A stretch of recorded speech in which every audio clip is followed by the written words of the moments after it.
Welcome back.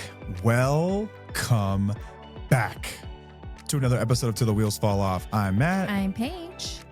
And there's so much conversation around why we are the way we are. If you're listening to this show, then you're probably going through your own healing journey because of a rough relationship, because of addiction that has affected that relationship. If you're someone like me, then you're trying to explore why you are the way you are. What has led you to the point where you feel like you need to put a substance in your body just to feel okay, just to feel the sun rise again. And I get that. And I think it's important that we have these conversations. But I think that it's way more important that we have conversations about, once we know this, what do we do about it? What do we do with this? I think it's important to understand the why, but I think personally it's more important that we understand the how. And maybe the how looks a little different for you than it did me or Paige. But we both have a lot of experience in understanding what has caused us all of these wounds, what has caused us to, for me, drug addiction, all the trauma of my past and everything else. And we can sit here and talk about that for the next 5 years and nothing will change in my life. Maybe I'll feel a little more accepted, but what's the actual process of walking through that? And for spouses and partners, I know for you, Paige, you can sit here and listen to episodes and you can feel validated, you can feel comforted, and you can come to understand that you're not broken, you can't change other people. Once we understand these things, though, we understand there are wounds, then what do we do about those wounds? What do we do about those wounds? Sound clips like this won't go viral because they don't validate people. They challenge people. And when we challenge people, that's a really tough conversation to have. It's incredibly difficult. No one likes to feel like it's time to move. No one likes to feel like it's time to break from this comfortable pattern that has served us for all these years, but we have to move. We have to move forward. We have to walk forward. And that's what we're going to talk about today. What does that actually mean? And how do you do that? What's the purpose of learning about trauma if we're not going to do something with it? And that's what I'd like to talk about here today. We've gone back and forth on this all day long, and I hope that we can squeeze this all into an episode that really gathers the essence of the conversation that we had leading up to this, which was really, really good. Yeah, and we've discussed this before a little bit in different ways. And I think that now is just going to be a better reminder, and just kind of sometimes when we reframe things, we articulate it differently than we did before, and it's more understandable, and others can understand that. But you mentioned how earlier, you don't go viral when you challenge people. And it just kind of reminds me of us when we post things that are more on the challenging side or the growth side. We get crickets. It's like, I don't know, scrolling past that. So I just kind of wanted to throw that out there. And it's true. These conversations aren't, they're not as comforting. They're really hard to hear. It's really tough to look at yourself and looking at all your wounds and everything that you've been through, and then deciding to respond differently. And asking yourself, what am I going to do about it? Yeah, because let's just be honest. There's a strange comfort in sitting with your pain. There's a really strange comfort in that, because it is all we've known. It's all we've known. We've been in pain, and now that we understand the pain, the thought of what's next feels sort of impossible. Like, what do I do with this pain is the next obvious question. And there are far fewer answers on that than there are the previous two things I just mentioned. I was listening to an episode, really good episode with Gabor Mate and Theo Vaughn. A friend of mine sent it to me. And I think that Mate is brilliant. I think that he's a pioneer in understanding and communicating as a social voice in short form clips and on podcasts and in his books about how trauma manifests itself, or how addiction manifests itself in trauma. And those are really important conversations to have. But what I never hear in these sorts of conversations is, okay, now what? Oh, what do we do now? What's next? We can sit here and we can empathize with people and validate people all day long, but at some point we've got to walk forward. And that's a difficult conversation to have, because it's going to sound cruel. It's going to sound kind of tough. It might bring on shame. It's going to be difficult, but guys, this is the whole reason we started the show, was to have these kinds of conversations. So I appreciate everyone sticking around on this one and listening to it and having an open mind and staying curious about it. No matter where you are on your journey, some of you may have come to this as like one of your first episodes. And I want you to know that it is okay to sit here and understand more and feel like you do need to understand a bit more about the nature of you or your partner before you know what's next. At some point, I need you to know that there does have to be a point where you say, okay, now what's next? Yep. What do I do now? Whether you're together or you're separate doesn't matter. Your journey is going to be your journey from healing from your wounds. And as we will come to discuss in this episode, and we've discussed more times than I can possibly count, that understanding someone else's story is important for context, but it does not solve anything. It solves absolutely nothing. The practical application of understanding does nothing to make them act differently. It can change the way you feel. It can remove anger. It can remove resentment. And all these things are good, and they're going to be important for your healing journey. But practically in your house, what will change? Absolutely nothing. Nothing, because that's for them to understand. That was for me to understand this stuff in order to move forward. And I will challenge everyone and anyone all day long. This will be a fun one. See what comes back from social media on this one, that I think that the how of moving forward is far more important than the why. I'm not saying the why isn't important for why we are the way we are, but what I am saying is that you don't have to understand the why to do the how. How do we walk forward? And let's test this. Let's do an experiment. Let's walk through this and see where we get. Hey, first things first, thanks to SoberLink. We appreciate SoberLink being a sponsor of our show. We believe in the product and its ability to rebuild trust and restore accountability to a relationship, because it's something that someone like me, would voluntarily get. Listen, words have lost meaning. I've told her more times than I can possibly count, I'll be different. I'll be a better man. I used to come in stumbling drunk, and I would tell her, I promise you one day I'll be a good man. I promise you one day I'll be a good man. And at some point, those words lose meaning, because you can only say that so many times before people stop believing us. And so what's going to be different this time is the question I always ask people when they're like really ready to stop. What's different this time? And you can talk about the texture of your mind and your emotional state, and all that stuff does matter. But like practically, what's going to be different this time? Community matters. Accountability matters. Being challenged matters, and showing up matters. And SoberLink can help you do that. You set up a network of people to get notified every single time you use the device. So it would be, maybe for me, it would be like Paige, some good close friends of mine, some people that can hold me accountable. When I do think, hey, it would be a good idea to have a drink right now, I would have the second thought, oh my God, they're going to get notified. I can't do that, right? So it's going to keep you in those white knuckle moments from succumbing to that temptation to use alcohol. It's beneficial there, but it's also beneficial that you've also got community and people rallying around you to support you, which we do need. You cannot do this thing alone. You can try, but you can do it miserably. It's so much better with help and support and community, and helps provide that.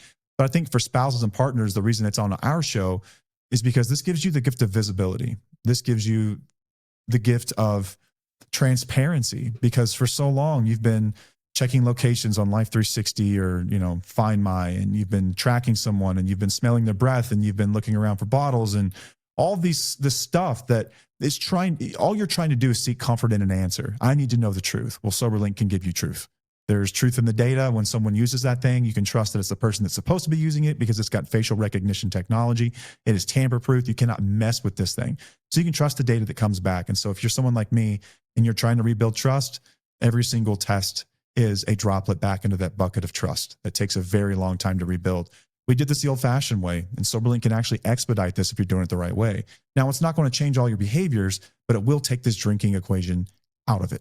You will no longer be fights of whether or not you are drinking and you're lying. You will know. You will just know, and that's really valuable. Since you're an awesome listener of this show, you're going to get $100 off whenever you go to, $100 gift card whenever you go to soberlink.com/wheels. Enter your email address. They will send you a voucher, a Visa gift card, I think it's Visa. One of these that you can use anywhere. You can use on anything you want. Amazon, your bills. You can apply it toward the monthly cost because there's a subscription plan with these things. And you get these things now for $19 a month. $19 a month. There used to be an upfront cost for the device. No longer. $19 a month. Get started right now when you sign up for a 1-year qualifying plan. And I think that that's a really great place to start. Let's try for a year. Commit to a year. And let's see where we go. And you can get $100 off from SoberLink. That will help you along the way and give you device rental options, which is really awesome. While you're online, check out tufo.com. You can find out about our free Facebook community. We've got a totally free Facebook community for listeners, only for listeners. And by the way, if you're new, the question that says, what do we say to greet listeners? It's welcome back, welcome back. Or, hey, y'all. Hey, y'all. You're not going to get in if you don't answer the questions. And if you refer someone, make sure they listen. We only want listeners in there. There's a lot of people that try to get in from social media that watch our short form content. We want people that are engaged with what we're trying to do. That's boundaries, yo. Really simple. And so, yeah, it's a safe place for you to talk about your experiences. You can post anonymously. And what we really hope that you do is you find a community there and you connect with people who really understand you. There are people there who have found lifelong friends. I'm convinced of it. through this journey that you think is going to be the worst thing that's ever happened to you. And you find out it could be maybe the best. Yep. So it's a really beautiful thing. It's totally free. We've also got merch and things like that. This is a recovery rock. These are really cool. It's got our logo on the front, and on the back it says, "Thank you for being my rock." This is a really awesome way to acknowledge the journey of a spouse or partner that's walked with you through recovery, because I got ticker tape parades and everyone told me they were proud of me, but spouses get very little, very little. It's a really cool way to acknowledge their journey, man. We've got those on our website. We've got some merch coming up soon. I'm wearing one of the hoodies right now. Woo-woo. We had an issue, but it's been corrected, I think. We're going to be okay. We'll have to get these things photographed. It's just been hectic around here, but we'll get it up. We got some t-shirts. We got some hoodies, some water bottles, all kinds of fun stuff for you guys that have been asking for this, and we really appreciate the support. We've also got a buy me a coffee link if you've ever just wanted to support the show, but you're really not into merch. If you don't want to rep this stuff, which I don't know why you wouldn't, because I think it's awesome, but you can just buy us a cup of coffee. You can do that by checking out our social media profile link. Did I say that right? It's like a link inside our profile on any of our social media accounts, and there's like a little link in there. Yeah. If you want to buy us $5, it's on the show notes too, cup of coffee, we'd appreciate it. We drink a lot of coffee. Sometimes it's late nights here. But if you don't, guess what? We love you all the same. Don't care. We're going to do it anyway. It's not late night right now. We're doing it during the day. Woohoo! Let's go. Go, Paige, go. I think that's all I've got. We'll talk. We'll talk about the program. We've got a program as well. We'll talk about for those of you that are looking for some more intensive work as we talk about the how. Maybe this is part of your journey. I also want to preface this episode, like I probably should every episode, by saying we are not licensed therapists. We hold no advanced degrees in addiction recovery or couples recovery or anything like that. We're just a couple that worked through this, and we've been around this space for a very long time, going on 13 years now, and working through rebuilding a relationship from recovery or from addiction, and also working with others in doing so. But we are by no means like not authorities on this stuff. We're just people with thoughts and microphones, and you could do the same thing if you had a microphone. And if you're new here, we've been together for almost 25 years, since we were 14 years old. So the first 10-ish years were interesting. And then after that is what we've been working on with recovery and stuff. So just so you know, we have a long history of experience with this. Oh, yeah. Yeah. Oh, yeah. Okay, let's get this thing going. Does that mean Paige get this thing going? Always means Paige get this thing going. But you talked a lot about it in the beginning. I wasn't expecting this.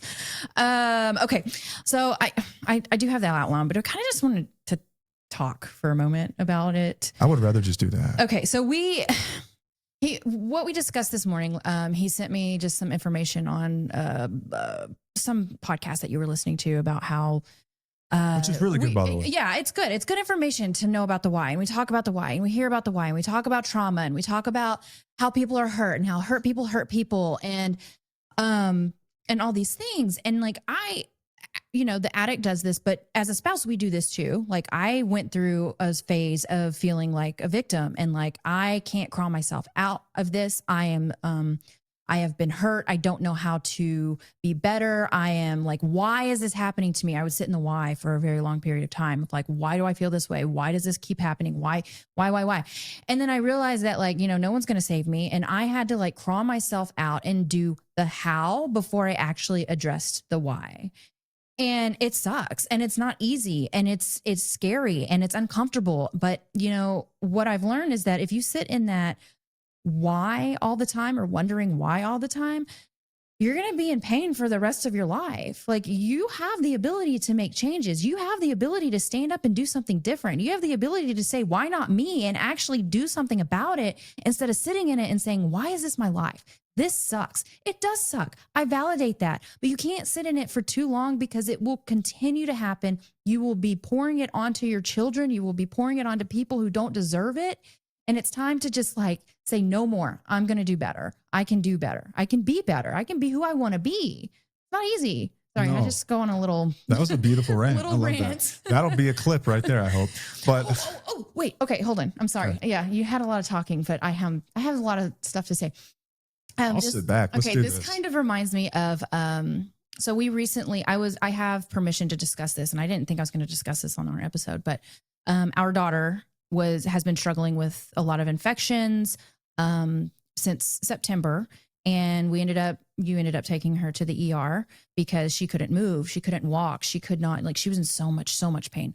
And they chalked it up to a virus, but we took her 2 days later to a doctor who was like, okay, this is actually reactive arthritis. And what happens with reactive arthritis is that you have these infections and your immune system is just like on overdrive and it's constantly trying to like fight something in your body.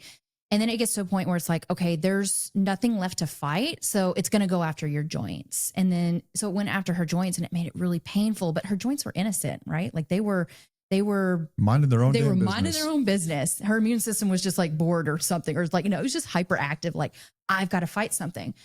And it just reminded me a lot about what we go through, where we are hit over and over and over again. And we have this mode of fight, fight, fight. And then when things get better or they calm down, you're still fighting and you're pouring all of your stuff on people that don't necessarily deserve it. It's like you're going after the innocent thing, just like her body was going after her joints. We go after others in a way that's very uncomfortable, and we go after ourselves. It's like, we don't need to be doing that anymore. We need to be learning from this experience and realizing, you know what, I can pull myself out of this. I don't need to attack the things that don't deserve to be attacked. Does that make sense? Yeah, it makes perfect sense. You want to add on to that?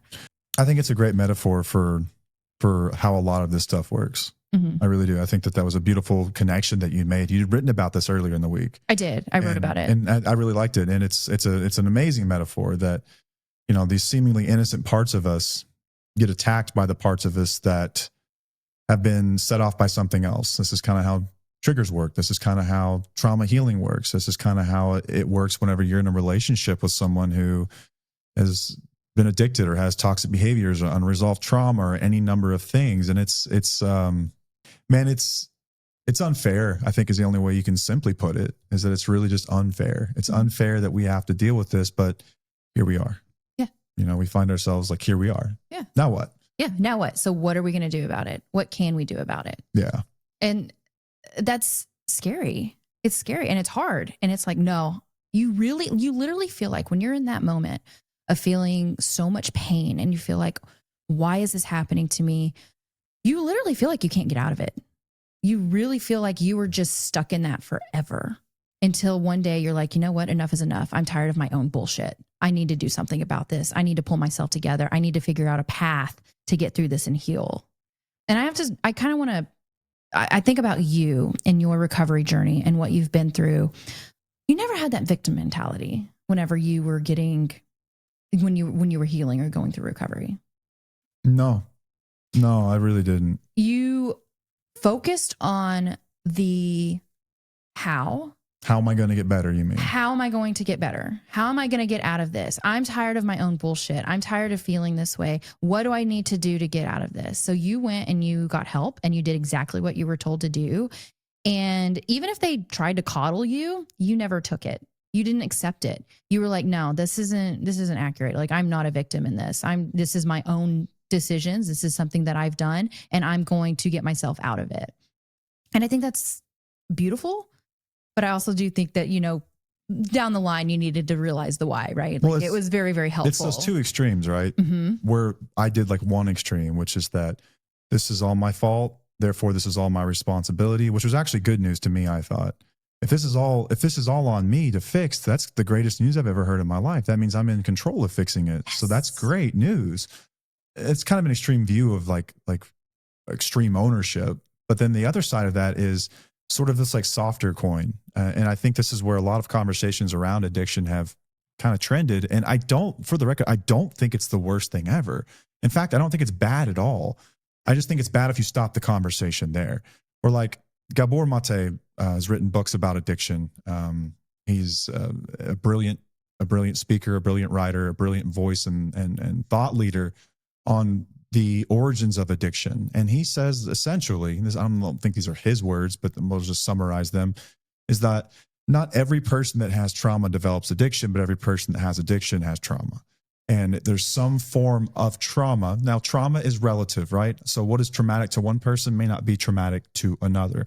And so it gets really tough to talk about some of these things, I think, broadly speaking, because we can look at someone else's experience and say, well, they don't know what trauma is because I grew up in XYZ and I didn't have any problems, right? But trauma for one person is different than another. You could have grown up in a home where you were physically abused, you were tormented, and you could also grow up and you can end up, dealing with that pain in a healthy way and becoming a really functioning adult and you have great kids and you've corrected those patterns. And some people seem to do this easier than others. And then you could also be someone who grew up in a home where you lacked for nothing and you have loving parents, but they just weren't present because they worked all the time and they were just never really around. And that person can have trauma of their own. It's relative to each person. But when we start to open these conversations up, I think that the danger we almost run into is that we spend so much time talking about the context of addiction and the context of trauma with zero about the process of healing from these things. Like Mate is famous for saying, don't ask why the addiction, ask why the pain. And I don't think that that's incorrect at all. I think that underneath a lot of addiction is pain. There's pain of some kind. Now, what does that pain look like for you versus me? It can be varying different things, but there's going to be pain. Let's just call it pain for simplification purposes. It is a maladaptive coping pattern that we've developed to deal with any number of traumas or pains or things that we've experienced throughout our lives. And this is our way of dealing with it. And I think it is important. I think I hope the world knows at this point that usually your partner is not trying to hurt you. They're not doing it out of, they're not being malicious. Like think of Hanlon's razor here. People aren't genuinely not trying to hurt other people. They don't wake up in the morning thinking, how can I F up my wife today? What can I say to break her heart? What can I do to disappoint people?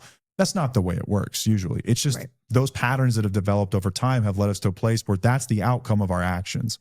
And we can talk about that all day long about developing empathy for people who struggle with addiction. And you should have empathy for people who are struggling because we are all humans and we are all in this together and everyone struggles in some way. I think it's important that we understand that as a cohesive whole, that we can empathize with what someone else is struggling with, and the manifestation of their struggle happens to be this drug addiction or alcohol addiction or whatever it might be. It's important that these conversations are happening. However, we can sit here all day long and describe why someone is the way they are. Like, why am I the way I am? Why couldn't my parents be present? Or how we internalize shame, or how we distrust ourselves, or why we numb, or why we manipulate, or why modern society is set up so that it's almost inevitable that people are going to struggle with addiction. But the problem is that once we talk about all this shit, what now? What now?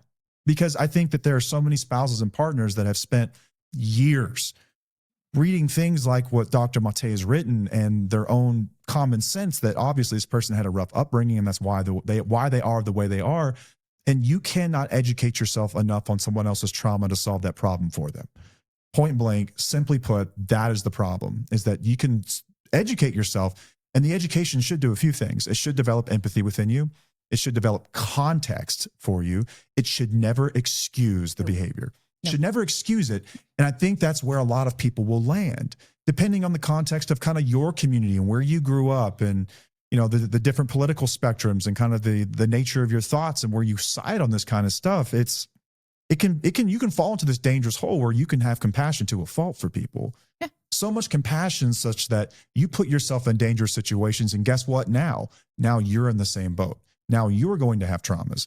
That's the problem with trauma, is we can sit here and talk about it all day long, but while you're sitting here learning about it, you're still in an environment that is causing it on you. And let's not forget, this stuff is intergenerational. I ended up being the way I am because of the household that I was raised in. And my parents are the way they are because of the household they were raised in. And we can sit here and learn about it all day long, but if you're not going to fucking do anything about it, your kids are going to get the same thing that you got. And their kids are going to get the same thing that they got. It never stops. So conversation is important, but it is more important to do something about this. That's where I stand on this. And someone once pissed me off really bad because they said that I had Trump flavored recovery, which fucking drove me nuts because no, I do not. That is not what I'm after. I am not one of those hustle bro, like hustle culture guys by any means. You sure? Yeah, I'm sure. This is a common sense conversation that once we have identified the problem, what are we going to do about it? It's like you've got a leak in your roof somewhere and you spend years investigating what causes leaks and how does this happen. And then you find it and you fucking just stare at it and don't do anything about it. Like at some point we have to fix the leak and then correct the mold and everything else that resulted from it. Just understanding it does nothing as far as fixing it in your day-to-day life. It does develop empathy and it creates compassion and understanding and context, but it doesn't actually fix anything. And for the addicted person, like for me, I did the complete opposite. What were you going to say? I don't want to cut you off. Well, I was cutting you off. Because you brought up something. Dang it. It'll come back to you. Okay. I didn't spend more than 5 minutes thinking about why I was the way I was. In treatment, in therapy, in IOP programs, in my process work to get sober, I did not spend much time at all thinking about why I am the way I am. As a matter of fact, I was pretty resilient to doing that for quite some time. I didn't care. I knew that some things had happened in my past, but the way I saw it, the clock was ticking, and I didn't have time to spend the next 3 to 4 years understanding what the nature of me before I did something about me. Because you don't have to know why to show up differently. What I did know was that there were some things that had taken place in my past that had led me to deal with anger in a very unhealthy way, stress in a very unhealthy way, not showing up in a relationship and selfish behaviors presenting themselves. These things were happening right now today. How do I deal with that? I don't give a fuck about why. I need to know how I deal with this stuff right now. Now, it is important to know the why long term, because if you don't, you will continue to experience pain and possibly even repeat that stuff over time. Right. You can fake it till you make it all day. You know, every day, all day. But at some point, it has to really deeply resonate, and you have to understand the why, which is like really closing that wound. Right. Okay, so I kind of remember what I was going to say. All right, what you got? And this might hit a little bit, but it's something that I think needs to be said, is that spouses actually enable and do their partners a disservice by having too much compassion, by allowing it to happen, by saying, "Oh, I feel for you. I know that you're going through so much. I know that you don't mean it. I know that you're sick. I know that, you know, you're treating people this way because you have a disease or whatnot, or you have trauma. I know that you weren't brought up in a structured family. I know that, you know, I know why you are the way you are. Your mother was abusive. They abandoned you. Whatever. All those things, like all those things. And listen, I knew this about Matt. Like I knew these things, and I had compassion for it, but it doesn't mean that we need to allow it. It doesn't mean that we get to excuse it. It doesn't mean that we get to accept it, because that's also telling them that they are incapable of getting out of it. Like you kind of allow that victim mentality by feeling, you know, too much compassion for it. So it's okay to have the compassion and understand where they are, but you still need to have boundaries for yourself and self-preservation and do things to protect yourself if they continue harming you, because it's not an excuse. Trauma is not an excuse to treat people the way that they treat people. And you understanding them and being compassionate about it just allows them to stay in that, you know? You got to have that. That's that broken link between me understanding versus you understanding. Like it's important that both people understand, but it's, I think, more important for the person who's pouring this out and harming others to understand it than it is for you. Mm-hmm. It's important for you as long as you want to make this relationship work, as long as you want to support this person because you love this person and you want to see them win, you want to see them thrive, you want your children to have a healthy parent. And there are a million reasons why you need to know this stuff. But the one reason that you don't, because you can't fix them with it. Once you have the information, armed with the information, it doesn't actually fix anything. I needed to understand this stuff. I needed to do this stuff. And as a matter of fact, I would still argue that understanding it wasn't as important in the beginning as just walking through it. Developing tools for my anger, whether or not I knew where that anger was coming from or not, was actually more effective for me than sitting in a therapist's office for the next 3 years understanding why I got angry. It was more important today that I showed up. Think of it in terms of weight loss, okay? Let's say that you're like morbidly obese and you show up to the doctor and they tell you, you've got maybe 5 years to live, 3 at most, or let's say 5 at most, 3 years to live probably because your health is deteriorating so badly. And let's say that you take that and you go to a therapist and say, why do I overeat? Why am I addicted to food? Why am I coping with this? The clock is ticking. You could also go to the gym and hire a nutritionist or, you know, some of these new weight loss drugs, whatever it would be. The how of how to get in better shape and how to deal with this is literally more important in that moment than understanding long-term or than understanding the why right now. For the immediate action of what can do the most bang for your buck is just walking forward. Whether or not you're ready, whether or not you think you have enough information, simply walking forward is more important. You can get healthy, and then in the process of doing that, you can still understand the why of it all, which is an even stronger reason not to go back to those old patterns of behaviors. But it is I think a disservice that we do, and this is not anyone's fault. There are some amazing voices on addiction, on relationships and rebuilding, and on growth. And there's some amazing therapists out there that put out some great information that is short form. And the problem with short form media is that we generally take from it what we want in the context that we show up with it that day. It crosses our screen on a particular day, and sometimes it hits and sometimes it doesn't. It lands for some people and not others.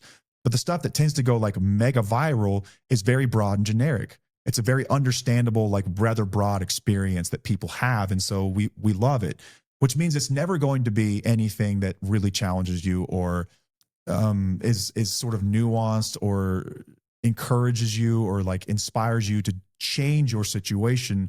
They're just reinforcing the fact that you know about this situation. Like, hey, your addicted loved one is suffering from trauma. That's going to hit today because you can't fix them and you don't really know that, but inherently you kind of do. That's why this stuff hits for you, because you think to yourself, if I knew enough about it, then I could help them solve it. But you can't. You can't solve it for me. She couldn't solve it for me. You could not solve this problem for me. No. I had to solve it for myself. And as it turns out, just understanding does very little in the way of actually changing things. It is important that we validate people. Don't get me wrong. But like, I understand, and I understood then that like my parents were doing their best with the tools that they had. Like I understood that my childhood had shaped me. I understood that trauma had shaped me. We can understand that, you know, we've lost community or that society as a whole is sick. But what do I do about it now that I'm like 35 years old and I'm relapsing, I'm blowing up my marriage and I'm drowning in shame? Like insight did not stop me from using drugs and alcohol. Books didn't stop me from using drugs and alcohol. Understanding didn't rebuild my marriage. It wasn't knowing about my trauma didn't make me a better dad. It just helped me understand myself. It provided some context, but it did nothing to actually help me change myself. And I think the problem with a lot of this information is that most addicts, kind of you're saying like spouses too, will hear this shit. And all it really does is it reinforces the fact that you're stuck. Yeah. You're stuck. Mm-hmm. It reinforces, I hate to use the word powerlessness because it's like a 12-step term, but it does. It reinforces that like the victim mentality. I'm stuck. I am this way because of trauma. I feel this way because of trauma, or like I act this way because of trauma. And you never take it further than that. Mm-hmm. That's the issue here, is that there's no follow-up about. It's like you think that understanding is subconsciously going to heal that trauma, and that's not the way trauma healing works. Talk to anyone that has ever healed from something, and they will tell you how they did it, and it's never what you want to hear. Nope. You will zone out within 5 seconds of hearing that story because it's muddy and it's nasty and it's specific to them and it's their own journey. And therapists will tell you the same thing. How do you actually hear from trauma? Sit down. How much time do you have? You're not going to want to hear it. It's not in a 30-second clip. It's not in a 5-minute clip. It's a years-long process of healing a wound that has been there your entire life. And it's not about being validated over and over and over and over again. Like, yeah, we're validating you, but what's next after that? Like, we know that you're hurting. We know that there's trauma. We know that there are wounds. And there is a major place to validate you. That's why our whole mission is validate, educate, empower, and then recover, because validation is extremely important, but you have to go past that. You have got to empower yourself and know that you are not powerless. Like, that's one of those terms, but you're not. You don't have to stay stuck in that pain. You can get out of it. You can move out of it. And we can sit here and blame, as a spouse, I could have blamed you all day long about what I went through and the trauma that you gave me. And you did. Like, that's a reality. Right. But I'm not going to sit in that, and I'm not going to sit there and blame you all day long. There's a point where I'm like, you know what? I have agency. I need to do something about it. I need to look within myself. I need to make some changes. I need to do some hard things that is not fun. So if you're sitting there and you're telling yourself all day long, like, I can't leave, I can't hold boundaries, I can't be better for myself, I can't get out of this funk, I can't get out of survival mode. If you tell yourself you can't, you're right, you can't. So quit telling yourself that you can't and switch that to, you know what? I can do something better. I can get out of this. But it takes your mental shift that's really fucking hard. And I'm not going to dismiss that. Like, I know how challenging it is and how hard it is to get out of that, but it's possible. It is so possible to get out of it because both of us had to do that. And I've seen people do it, but I also see people who are stuck year after year after year. We know people who've been stuck for 60 plus years. Okay. That in that victim mentality to where it's like, poor me, I had a rough life. I can't help the way I am. This is just who I am. And then people are like, okay, I feel bad for you because you did have a crappy upbringing, or you did have, you were a victim, you have been harmed, I'm so sorry you went through that. But they're not saying, well, what are you going to do about it? It doesn't give you a free pass to treat others like trash. It doesn't give you that. No, it's not a hall pass. It shouldn't be a justification. But I think, and this isn't like what Dr. Mate is saying, but this is what people hear. Again, this is kind of like the danger of short form media and sound clips and stuff like that, is that we'll hear a clip in the context of a book or a 2-hour conversation, and we infer from that what we want to a lot of the time, which is a good thing because it engages people with the content in these conversations. And if they're curious enough, they will get to the full convo. But for a lot more people, the majority of people, that is like their quote unquote research. Oh yeah. I mean, we get comments all the time within social media, like, oh, I just love your posts. This really speaks to me. And I've even I think I made an episode on this, or I could have put together something of saying, like, the short form does not give you the full story. If you really want to learn more, go dig into what you're reading and what you're listening to, because short form does not help us. All it does is validate it. Plus our algorithm, social media is in a way where your algorithm is just going to show you what you want to see instead of challenging your thoughts and challenging what you're dealing with and helping you, get yourself out of that. Instead, we just want to see things that, validate exactly what we're going through, which again is very important, but dig further. There's more to it. Yeah. I mean, I think it's tough to talk to people who have been hurt and encourage them and have these tough conversations to say, like, you need to change, when you know damn well that a lot of what they do, they can't help because of what's happened. And you have to be able to hold both of these thoughts at the same time and recognize the fact that the former is more important to what's going to happen next. And understanding what made you the way you are is important, but how we're moving forward is more important, because without that piece of it, you will stay in that space forever. Yeah. You will remain there forever. And so I think trauma, yeah, you're right. Like, it becomes like a justification. It becomes like a hall pass. It's like this reason to endure or minimize for spouses and partners especially. And even if we're not saying that, that's what people hear.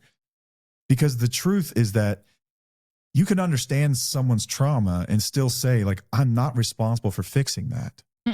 And for ourselves, we can understand our trauma and say, I am responsible for fixing this. For everything that happened to me as a child that made me the way I was, and everything that, all the maladaptive skills that I developed, or lack thereof anyway, it was still my responsibility for fixing them. And you too, listener. I'm not saying it's your fault. I never want people to feel like it was their fault. I never want you to feel like you were broken or that you deserved any of this. But here we are. These are the facts of the situation, is that this is what we have to work with. What are we going to do with it? That's like that alchemy conversation that we have so often here that I don't think I've ever really been able to articulate the right way. Is that, like, what we're trying to do here is to remind people that you're right. You mentioned agency earlier, that we have agency, that we can move forward, that your life is, you have not even experienced the best days of your life yet. They are yet to come. They're on the way. No matter which side of this coin that you're on, they are there. And I'm not saying it's going to be easy. In fact, I'm telling you, it's going to be the hardest journey that you've ever walked. It's going to be harder than you even think it could be. Like, as hard as you can imagine it will be harder than that. That is the fact, because what you were doing, you were unwinding 30, 40, 50 years of comfort and familiarity from the way that you respond, the way that you are literally wired, and you're going to have to break that. I was telling Paige earlier, I've got this dumb guy sports brain. I've talked about this. Dumb guy. And more, smart. More times than I can count. Like this, I always use sports analogies. I always wanted to throw a curveball in baseball. For those of you who don't know, it does exactly what it says. It curves when you throw it. It's like a special way of holding it and releasing it. It makes the ball kind of spin. And some people, you can tell them how to do it and they just figure it out. I was one of the opposite. I tried for years and years and years and years to make this thing work, and it wouldn't work. And I took that as proof that I'm different. My hands are different. My release is different. Some people can do it. Some people can't. And I almost became stuck in that, like, it is what it is. And maybe there were some genetic things that made it more difficult for me to do that. But I just kept trying and trying and trying and failing and failing and failing until one day it clicked and it moved a little bit. I was like, holy shit, I can do it.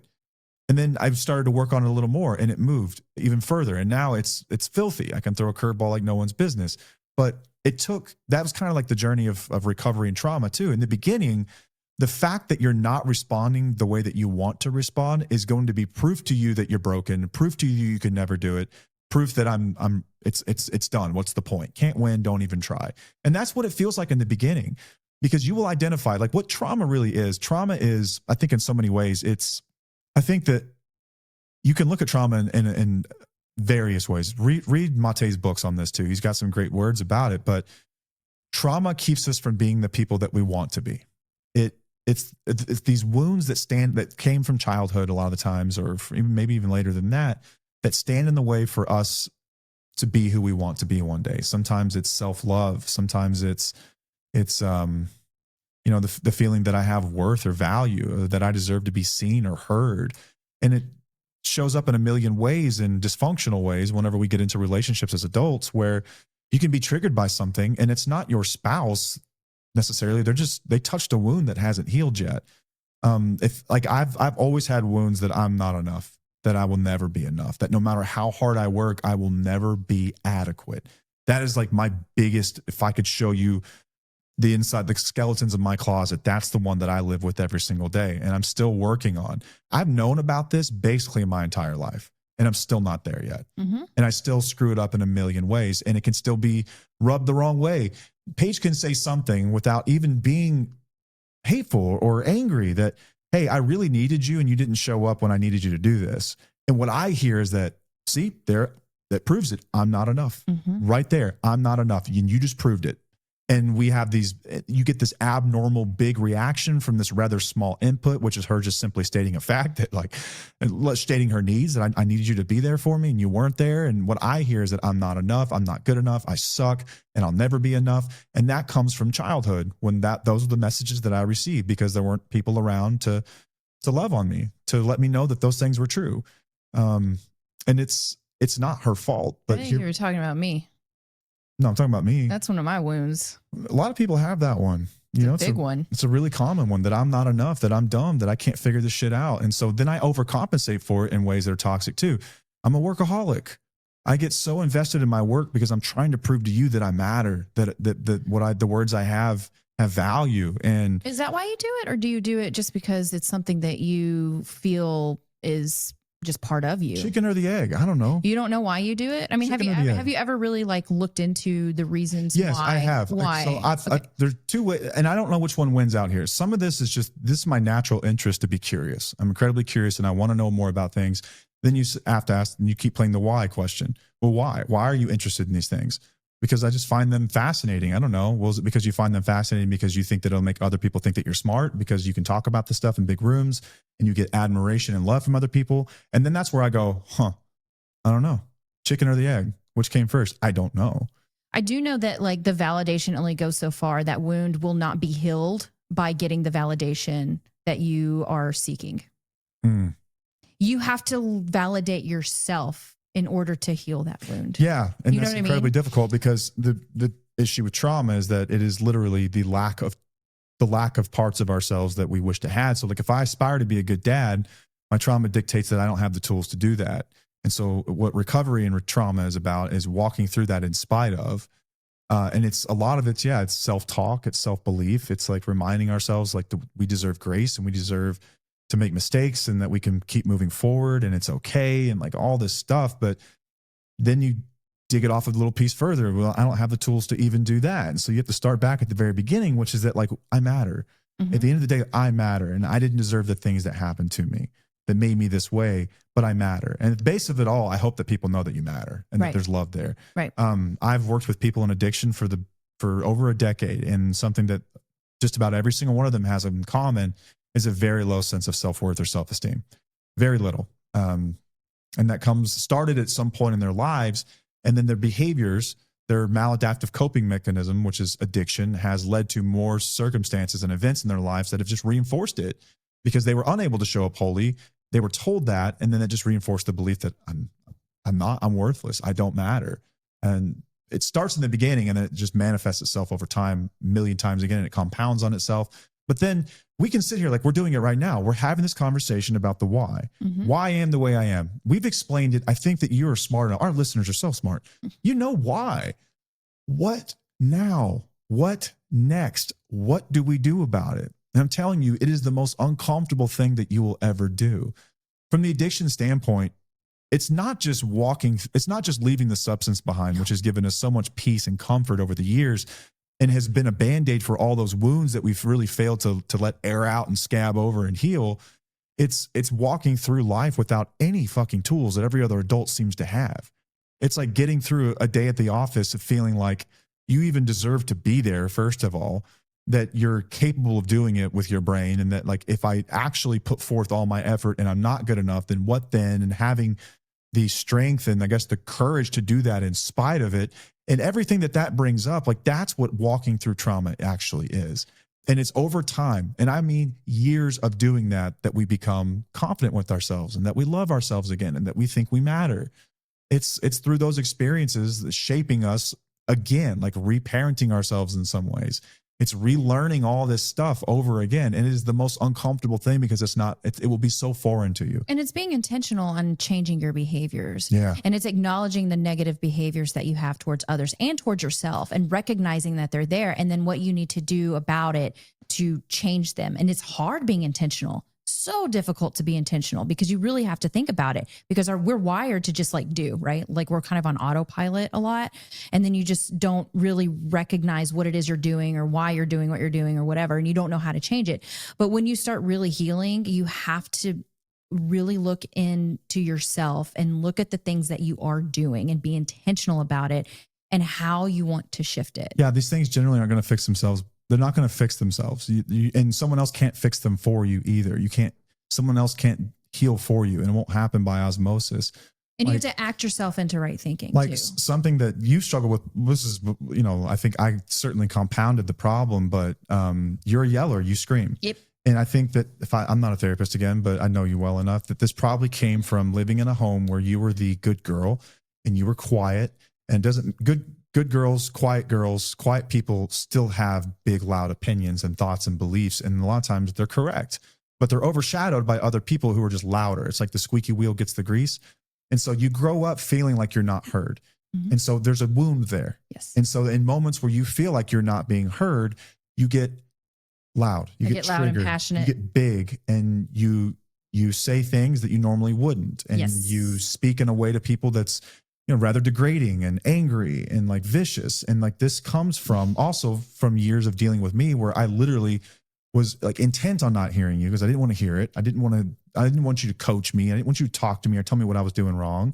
And so I would gaslight, Darvo, all that shit that made it would just reinforced it. Yep. Once again, I'm proving I am not enough. I don't matter. My feelings don't matter. My thoughts don't matter. But as an adult now, right on the doorstep of 40, you're dealing with this stuff and you're learning how to deal with this stuff. Mm-hmm. So walk me through what it feels like to challenge that old pattern. What does it feel like to actually deal with it? Like in the moment, what do you do to prepare for it beforehand? What do you do in the moment? Like how do you triage this? And then afterward, how do you talk to yourself? I mean, there are times where I have to literally just pause. I have to take a moment and reflect on how I would typically respond to something and think that, I don't need to do this. Or if I do it, which I'll yell occasionally. I'll apologize for it and then try to address it. And then, I have a little bit of shame, that feeling inside of like, I can't get out of this. There's no way I'm going to be able to change this. I just can't do it.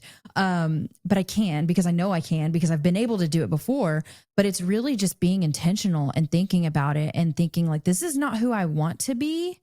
And you've kind of taught me this thing of like looking at yourself, like you're watching a video, right? Like of myself. Like if I'm in that situation, I'll look at myself and how I'm responding or reacting to something. And that helps me kind of channel that a little bit and not do it, I guess. But I also talk to you about it and how it's hard and challenging for me and how this is something that we've had to deal with for a very long time. And I've not been able to, when I'm really, really stressed, it obviously gets worse. Like that's pretty common. But it's just a something that I'm having to tell myself, like, you do matter. Your opinion does matter. You don't have to be loud in order for, people to hear you. And if they don't hear you, that's okay, because what you have to say is still important and you still believe in it. Like I still believe in it. And that's what I'm trying to navigate. So it's intention in the mornings, reminding yourself of these things. Like today, I'm going to work on my tendency to talk to people poorly whenever I don't feel heard. I'm going to understand where that wound came from, but more importantly, I'm going to do something about it, which what you said was like taking a moment. Yeah. Take a moment to pause before you do. And I've always loved that little exercise. No one taught it to me. I just kind of figured this out where I think of myself like I'm watching a movie of myself and I am like on a laptop and I can tell myself what to do. Like I can tell the guy on the screen what to do in that moment. But there has to be just enough space between your reactions and your responses in order to make this work. Where I can think of myself like in the room, the kids just did something that really pissed me off, and I can scream and yell at them, which is what I want to do because that's what my parents did, and that's what their parents did, and that's just what is wired in me. That's this trauma wound that exists. And to correct it, you have to be able to develop this tiny bit of space between your reaction, which is that, and then your response, which is pretend that you're watching a video of yourself. And there's a guy with a laptop that's the director, and he gets to type in, do this next, do that next. And in my mind, I'm like, okay, you take a breath. That's the first thing I'm going to do.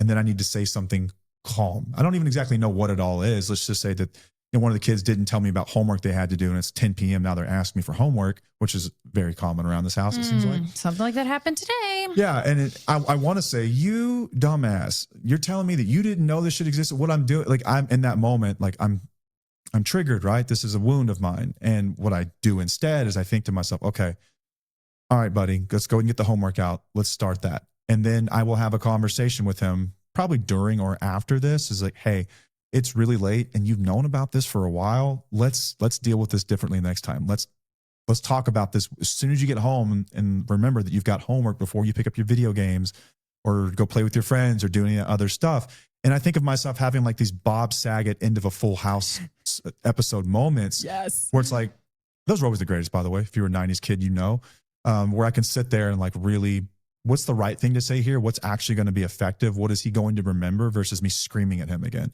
And the problem with doing what I'm used to doing is, guess what he's going to do to his kids? The same fucking thing. Yep.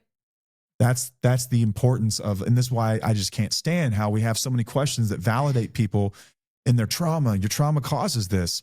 Okay, is anyone going to talk about how to fix it? Is anyone talk about how to walk through it or what to do next? Like, how do we actually deal with this? Okay, and I'm just going to go back for a moment about this with kids and stuff and yelling and things like that. I see it all the time where, you know, we talk about how overwhelmed we are, how our life sucks, how our kids are ungrateful, how things, you know, it's their fault that I yelled at them. It's their fault that I responded this way. We are always responsible for our reactions. We cannot blame our responses. Yes.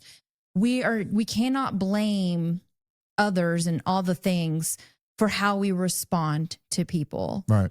And that's really hard because when you're in the moment, like you said, it's a trigger and you're like, you let go. You have to be very, very intentional. I see it all the time. Like I can't help it. Like my kids are just so, you know, they just don't listen. They don't do that. Yes. And we complain about that sometimes about how like, oh my gosh, my kids are like, everyone does. Like, I hope you do too. Yeah. We're human. Okay. But I'm always trying to be more intentional on how I respond. And I am going to fuck up, but there are times where I'm like, okay, like this morning, something happened with our son. He told me 15 minutes before I had to be somewhere that he wanted me to take him to school to try out for a solo choir thing. And I'm like, bro, I can't do that. Like, you're going to have to get on the bus. I'm sorry, got to go. And I wasn't too kind about it. I was actually really pissed off about it. I was like, you can't tell me this right before we have to leave. You should have told me last night. That is not okay. And I think that I could have handled it better. I think I could have been like, look, buddy, I'm sorry, but I can't do this right now. I have to take your sister to the ortho, and you're just going to have to figure something out.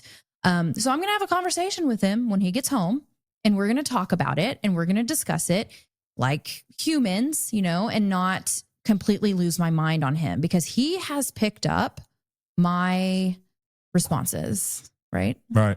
The yelling, like the whole like we're very go from 0 to 100. Yes, we're very emotionally charged people to where we will like let it out, and it's not okay. And I can't sit there and say and blame my past or blame my can't just overwhelming. Keep explaining it. We can't keep explaining it, and I can't keep blaming the fact that like this is just who I am. It is hard, and I know that it's hard, but I know that it's something that I can get out of and that I can work on because I've done it in so many other areas of my life. Yeah. Like at 30,000 feet, what healing from trauma is anyway, this is just in my perspective, is you stop letting your past run your present. It's understanding how it led to where we are, but it's no longer letting that past run the present. Like you have to learn the relational, the emotional, like the behavioral skills that trauma stole from you. Like that's it. Like that's what it really is. It's learning all the stuff that trauma stole from you. That's what the repair of trauma really looks like. And as much as it is comforting to talk about why we are the way we are, because it feels good to know that we're not broken. Like, God damn it, and you aren't. I need you to know that you're not broken. Any number of us show up the way we are because of a million reasons that are all valid, but you're not broken.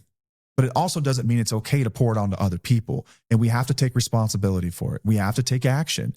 And as much as we want to talk about the why and how comforting and relatable that is, the how of it all matters more for right now. It matters more for your children. It matters more for you in the next week, 2 weeks, 3 weeks, even year later than understanding the why of it all. You can wax about the why all day long, and it doesn't fix the fact that you're still in dysfunction and you're still behaving dysfunctionally. It doesn't fix any of that stuff. And trauma healing it's also not about erasing the past. Like, it's about loving who you are in spite of the fact that you've been through these very difficult things and you've behaved in ways that you're not proud of. And it's not about even really getting over it. It's about like learning from it. Yeah, it's stopping. It's no longer reenacting that wound.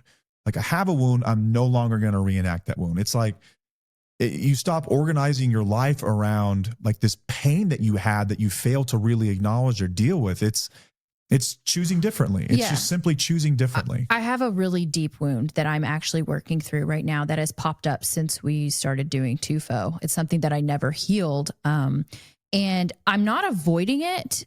I'd love to avoid it because that seems like the easy route, right? But once you avoid it, it's going to come out in other ways. So I'm actually addressing it, and I'm trying to work my way through it and learn from it and like get to a point where it's like, okay, this is no longer triggering me. Like, I can close this wound up and that's what I want. And instead of sitting in it and being like, oh God, this just sucks. This sucks. I don't want to be like this. Why me? Why do I have this? Why can't it just go away?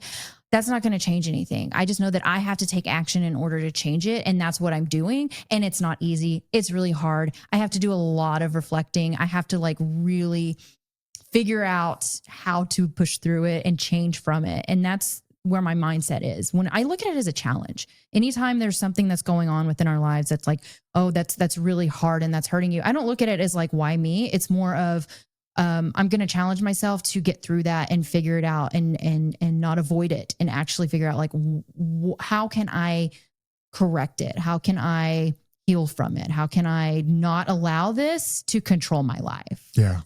Yeah, it's no longer letting that wound run your life. It's responding differently, and you said it's really, really tough to do, but you have to develop this tiny little bit of space between your response and your reaction. Like, for me, it feels like pulling the emergency brake and slamming on the brakes right before you rear end someone because you were texting or something. It's like that moment. If you can create that moment to stop everything that has so much momentum and inertia from your past moving forward, you can stop it for just a second. That's it. That's the key. That was the key for me. I know it's been the key for you too, is if you can stop that moment. So you have to acknowledge this thing first. You have to be intentional to know that this will pop up at some point in my day, and then pause. You have to find a way to pause, and then you make a choice. You have two decisions typically. Like, I have two options in my head. Do I respond this way or do I respond that way? And if I respond this way, how is that going to harm the other person? If I respond this other way, how's it going to be helpful? It's literally a process that I go through in my mind before I'm responding to something. I pause, I have two options, and then I choose the one that I feel is going to benefit both parties. Yeah. And it's intentional. You can't, if we just respond based on our trigger or what we feel, or it's like, oh, that's just how I am. This is how I'm going to respond. Oh, this is your fault. You're not growing. You're not changing. You're not learning from it. You literally do have to pause and be intentional and think like, okay, I could respond this way. That's not going to be helpful. So I'm going to respond the other way. And I think that's going to work better. Yeah. That's my process. That's literally my process. Anytime that I have like a screaming kid at me or something like that, or something's happening, I have that pause. Which option am I going to go? Which direction am I going to go? And there have been times where I go the route, even by doing that process, where I go the route of like screaming, right? Because I'm like, no, this is what I'm going to do. Yeah, but it's not about perfection. But it's not. No. It's 'Cause really you do not that about too. perfection. Like we no. all do as parents, especially. And even once you've learned all this stuff, you're still going to make mistakes. Yep. Even your favorite therapist or your favorite thought leader who has the best Instagram post still yells at their kids sometimes. They still lose their shit because we are human and we are not perfect. I think what's important is that that's not our normal. That's not our pattern anymore, you know, and we get to choose that. And that's amazing. So for everything that there is to be said about the why of it all, that, you know, and it's important that like we try to create compassion, but I think the application of that compassion can be dangerous for a lot of people because it keeps addicted people stuck as the victim. I can't ever get better because of all this shit. There's no way I can overcome this. It keeps spouses stuck as a victim of the addict's choices. Like just equally so, like you're stuck in a million different ways too. And then you get stuck even harder because then you think that you can do the research for them and you can show them how to answer the test questions and you can't. That is a test they have to take on their own without you present. And that's probably the hardest truth to come to in all of this. Is that no matter how much, like even with the stuff that you've dealt with, because I caused it. I knew exactly how to fix it, but I couldn't fix it for you. And we had more conversations than I can count where we'd be up till 2 or 3 in the morning talking endlessly about this shit. Yep. And it didn't matter, did it?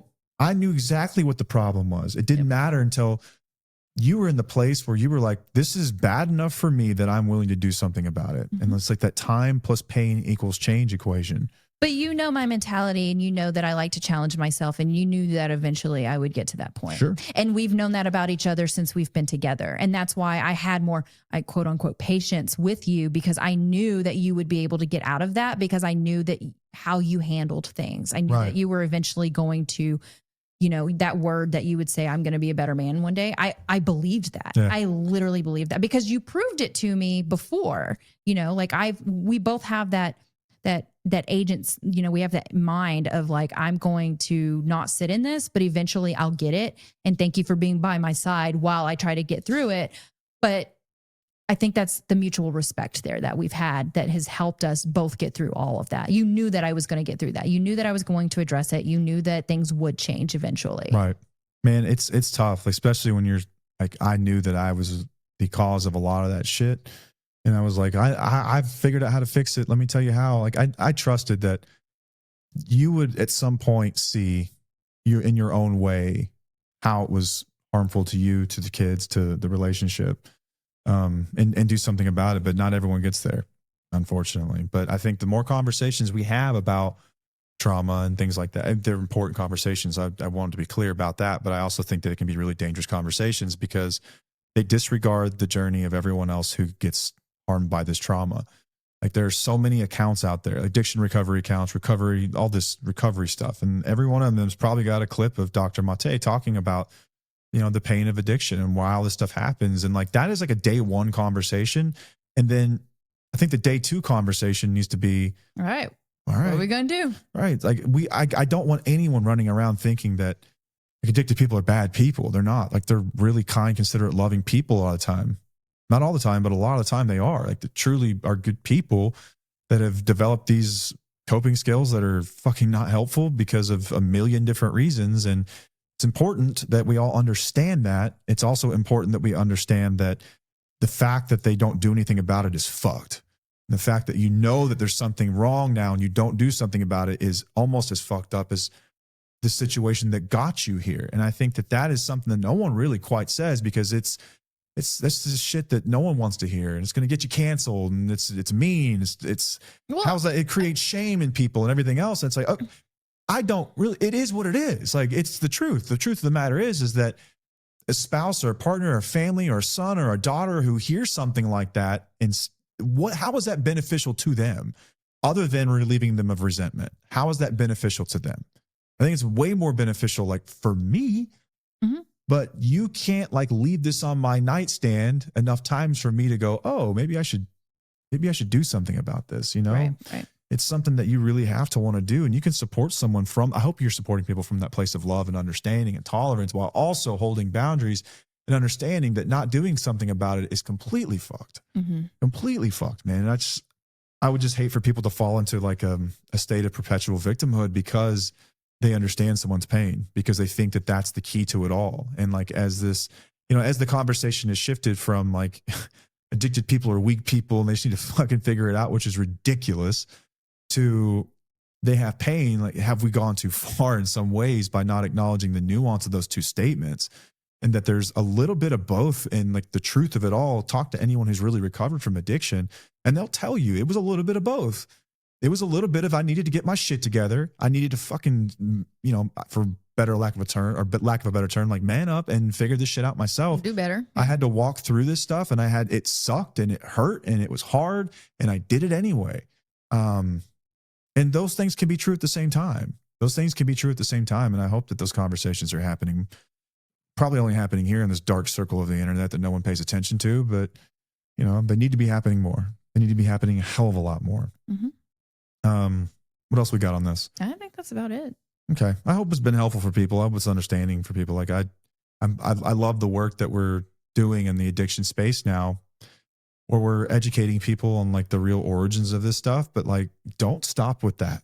Don't stop there. Like, that is a part of the equation that matters. But in my opinion, like, it still matters a little less than what can we do right now to start to work on this shit. Like, I'm telling you, when I got sober, I was set down by a therapist who told me, we really need to walk through your family of origin. There is some shit going on in that house because I've talked to your wife and we really need to work through it.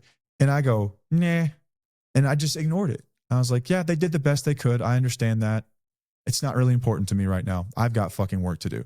And I walked forward, sometimes not even understanding what I was doing. I took this class in college one time. It was like an advanced statistics class. And I don't remember how I ended up there, but I had no business in there. With this professor who, I think there was a lot of prerequisites that I should have taken that I didn't. And so I'm in there and they're solving for this variable. I don't remember what it was. And I didn't even know what the fuck we were solving for. I understood, like, they showed me like, this is the formula. If you like go find this number on this chart and this graph and you bring it over here and you do this formula, you'll get the answer. That's what addiction recovery was like for me. I had no clue what I was even solving for, but I knew I was solving for something. I knew that answer was more important to me than going back and taking 3 years worth of prereqs to figure out why I needed to solve the fucking answer. Like, I know I needed to get that grade so I could move forward and graduate. And that was more important than me than figuring out the why of it all. And I still don't know what it means. And guess what? My life's unaffected. In addiction recovery, this will come back to bite you, though. That's the difference in trauma and healing and your family of origin stuff, because this stuff will continue to pour out of you until you really understand it. But what I'm saying is that you don't need to understand it to start now. Yeah. You don't. You can just start now. And while we're doing this stuff that's very difficult, it will actually help you piece together the why of it all. It will piece it together. But I know more people than I can count who died while looking at the why. Right. Because they didn't make it out. Because they were still using dangerous drugs and alcohol, and they lost their families, all while figuring out, why do I do the things I do, when they could have just been working, when they could have been walking forward. And that is my thesis, and that will always be my thesis. And as important as these conversations are, I don't ever want people to get that mistaken with the fact that you don't have to do something about all this stuff, or that it's okay that people behave this way because of this stuff. Because remember, trauma is relative, and not every person that has trauma develops addiction, but there's some piece of that in addicted people. And just because you know it and you can relate to it and you can understand it doesn't make it okay. Right. It doesn't make it okay. The fact that I was neglected as a child, the fact that I was physically abused and verbally abused as a child does not excuse the fact that I showed up in my marriage and did the same shit without the physical part, but still the same shit, the same things, did the same stuff. And it's not okay, because now as an adult, I know that this stuff exists. So if I know it exists and I choose not to do something about it, that's negligence. Yes. That is flat out negligence. To know that a problem exists, which is what a lot of people in addiction do and in recovery. There are a lot of sad people on the internet right now that are commenting on videos. This is me. That's my life. And no, they are fully aware that there's a problem and still do nothing about it. And then I'll have someone attack me in a DM by saying, well, you do know why they don't do anything about it? And my answer is, I don't fucking care. We just have to do something about it. It doesn't matter. At some point, we have to stop, time out. We cannot play this why game forever. Well, why? Well, why? Well, why? You spend your whole life asking that fucking question and it passes you by. You have to understand, how are we going to fix this? Whether you're a spouse, whether you're a partner, at some point we have to have that conversation. And we will be here with you, gently supporting you, carrying you when you can't carry yourself because the why is so painful, through the how. We will be there with you every step of the way. We can do that. We can walk forward while hurting.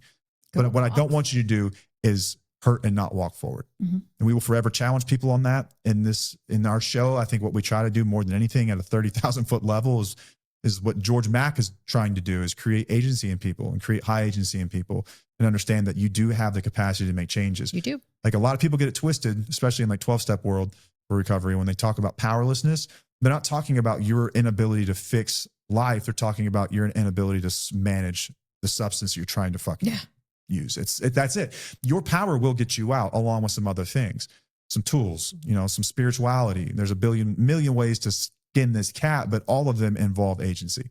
Right. Every single one of them involve agency. And if you're willing to look at your life and say, okay, these things are all true, and what can I do about them? You're in a good place. You're in a really good place. I have never met someone too broken. Not one time. Nope. Never met anyone too broken to figure this shit out. Everyone can do it. Everyone can do it. So if that means that you're on the verge of walking away from a relationship and you're grieving it and you wish you could fix it, but you know you can't, you can.